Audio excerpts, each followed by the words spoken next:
Vous croyez, vous, aux extraterrestres? Des trucs un peu chelous comme ça. Comme je sais pas trop, j'ai décidé de me rendre au Centre national d'études spatiales pour essayer de trouver des réponses à toutes ces choses un peu bizarres. Le GEPAN, c'est le groupe d'études et d'informations sur les phénomènes aérospatiaux non identifiés, qu'on est souvent comparé à des chasseurs d'ovnis. Ouais, le collègue, hein.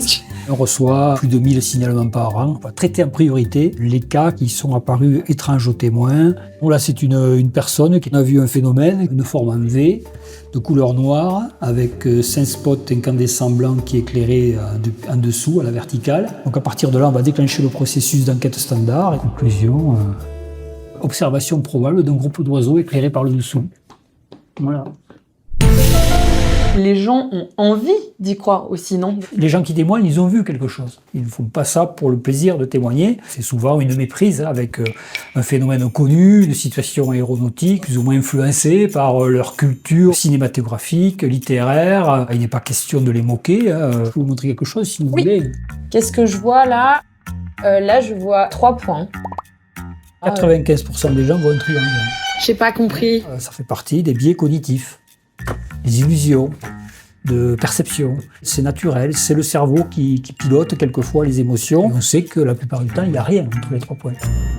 Donc vous me dites que vous n'y Croyez pas du tout aux extraterrestres. À la vie, il faut rester ouvert, mais chez nous, en contact, ou enfoui sous terre, ou caché dans l'Atlantide, ou c'est eux qui ont fait l'île de Pâques, ou qui ont érigé les pyramides, non. Non, Voilà. faut pas abuser non plus. J'ai quand même fait un peu d'astronomie, un peu de planétologie, un peu d'exobiologie. Nous, on apporte une réponse scientifique, c'est le but du GEPAN. Hein. Ça, typiquement, c'est un essai du planeur hypersonique français. Ça, c'est des traînées de condensation d'un avion militaire qui faisait une reconnaissance au-dessus d'un autre avion qui lâchait des parachutistes.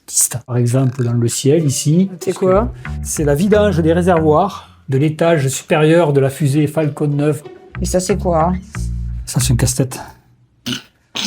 Venez voir. Ok, les archives du GEPAN. Donc c'est ici qu'on trouve tous les dossiers un peu secrets? Archive, c'est pas secret, c'est archivé.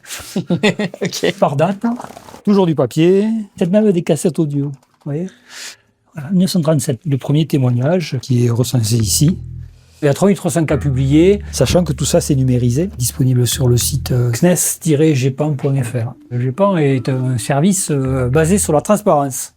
Ok. C'est clair. 3,2% des cas, on n'arrive pas à l'expliquer en déployant la méthodologie scientifique. Libre à certaines de leur donner une interprétation plus idéologique. Mais pas au GEPAN. Le GEPAN, c'est 3 personnes au CNES, 15 enquêteurs bénévoles, 15 experts du domaine aérospatial. Est-ce qu'on nous ment, Frédéric? Par rapport aux ovnis en France qui nous contrôlent? Je vais vous flashouiller là. Non, mais...